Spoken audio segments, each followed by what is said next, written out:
Okay. Okay. Ready? Okay. 5, 7, ready. So, what specifically do you disagree with either the HHS mandate, which is in the healthcare bill? What do you personally disagree with it about? Well, I don't want to say what I personally disagree with, but I'd say the church, because I'm a priest, and the church's issue with the health care bill, that particularly this HHS mandate, is a matter of where religious freedom comes into contact. Um, the idea that the government is trying to force in law that a person must go against their conscience. So for Catholics and people of goodwill, they're saying, you have to provide abortifacients, which is murder, abortifacients, contraception, sterilizations. We believe, as a matter of faith, those things are intrinsically evil. It would go against our conscience. You'd be forcing us against our conscience to, in effect, maim and murder people. The government's saying, no, we're saying this is in our Constitution.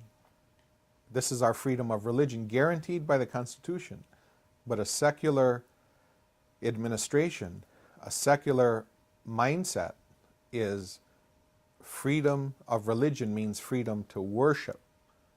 So you're free to go to church and worship, but you can't live that out in the public square. Well, rights come from God. Religious liberty is the first right. It comes from God. It doesn't come from the state. If it came from the state can take it away. They seem to think it comes from them and they're doing us some favor. No, we have freedom of religion. I am free to live according to my conscience in my faith. And so the church, as Cardinal George wrote, we will not obey this unjust law. The problem is with the government saying, no, you're going to do this for our secular agenda, and they wrap it and it gets all trumped up in the thing of women's rights and all that. This has nothing to do with, they're trying to make it an issue about contraception.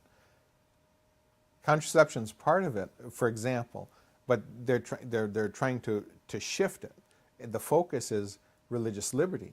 If the Catholic Church or people of goodwill said, we think, just using an example, olive oil is intrinsically an evil thing. We can't support it. The government has no right, and they cannot force you to go against your conscience and sell it or distribute it to others. And so the way the government is then trying to punish you is saying we're going to, and this comes from Father Robert Barron, gives a very good video on his webpage, wordonfire.org. He said, look, the way the government is approaching this is, well, then we'll fine you. Well, you can't sustain those fines.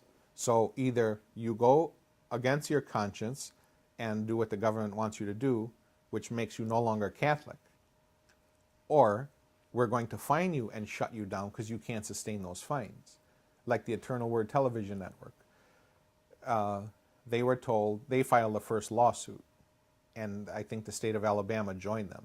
So they were told their fine, I think the first year is $600,000. The second year goes up to, a million and a half.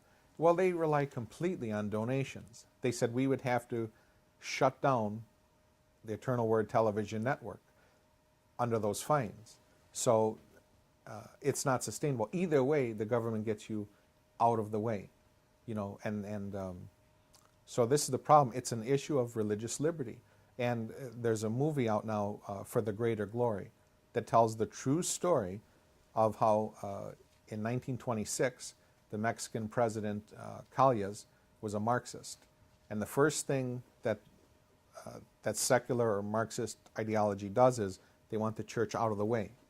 And so he did. He said he's going to shut down masses, priests are going to be expelled and all.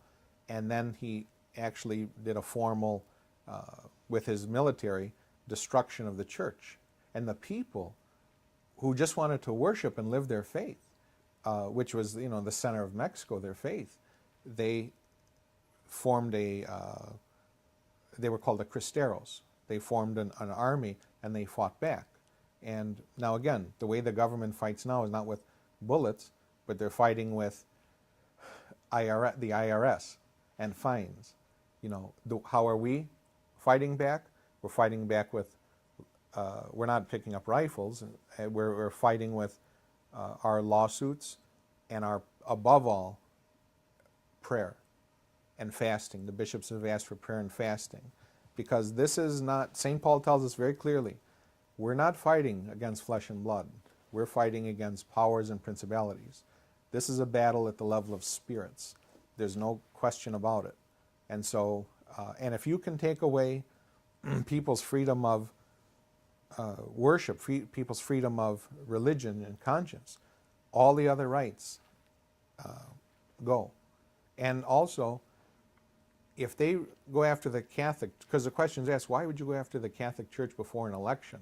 You know, and I think he probably listened to some bad advice in terms of what Catholics believe or that they won't care, you know, they won't care about it. Well, they do care about it, you know, and people of good conscience and other religions, the Muslims, Jews, evangelicals are joining us because if you can bring down the Catholic Church and force them to obey this or shut them down,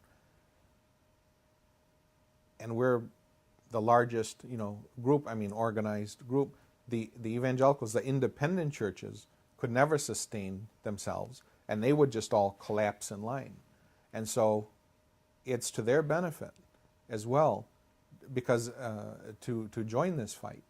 Because if you can tell us, okay, you have to provide these things and we would cave in on it, then next will be now you have to perform abortions. Now you have to marry same-sex people. The state with a secular agenda, which this administration has, it'll just keep growing. Our religious freedom it didn't just start, but it's been growing. It's been chipped away. But this is the most dangerous threat, crisis we're facing right now. And people have just simply got to understand what's at stake. This is a religious liberty issue, you know, our very freedoms that come from God.